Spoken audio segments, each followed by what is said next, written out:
So on page 34, we're getting introduced to another interval. So we had second, third, fourth, and now you guessed it, the fifth. So the fifth sounds pretty nice as well. So second's probably the ugliest one. Third, fourth, and fifth all sound pretty good there. So if we're in a C position, play 1 and 5, C to G, that's a fifth. Sounds nice, right? Fifth, fifth, fifth, fifth, fifth, fifth. Well, you can start moving that around the keyboard and getting a bunch of fifths there. Well, except here, but that's a discussion for another day. So this is good advice they have. So fifth is always going to go from like a line to a line or space to a space. That kind of helps us see that a little bit. Where third would be like a line to the next line. A fifth is going to skip a line. So same with the spaces. A third would be like a space to a space, but the fifth is going to skip a space. So hopefully that makes sense. Then the more we see them, we'll be like, oh yeah, that kind of looks like a fifth, and we'll get used to seeing that. So Rainforest here looks like a pretty short one, just to kind of get us used to the idea of the fifth.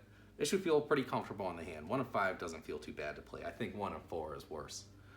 So if they got through the fourths, fifth shouldn't be a big deal at all. Oh, they made a good point here too, where they say play C and G.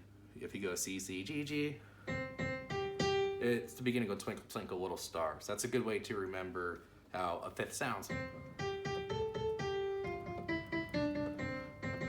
Does it sound like the beginning of Twinkle Twinkle, or does it sound like something else, right?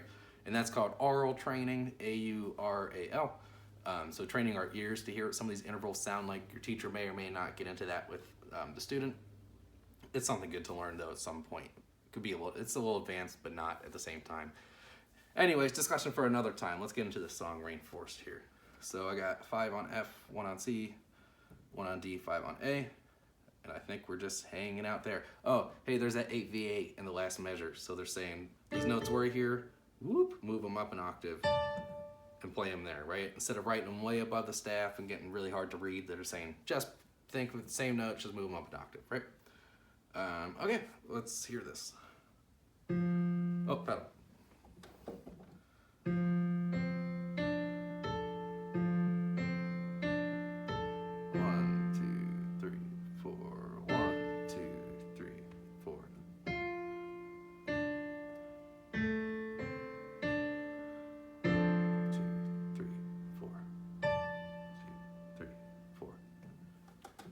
And we're done. Hey, that was a pretty easy one right there.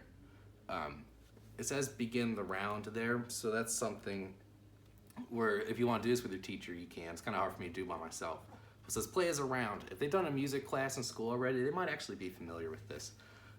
But it's saying the student plays 1 octave higher, teacher plays 1 octave lower, and begins at measure 3. So it's kind of like after one person plays the first line, the second person will start playing the first line again at measure 3 when the first person comes in. It's kind of hard to explain. Your teacher will be able to explain it because it's something you have to do with your teacher anyways. So if they want to do that, they can. They may choose to do that or not. So that's about it for that one though. So let's see what's on page 35 here.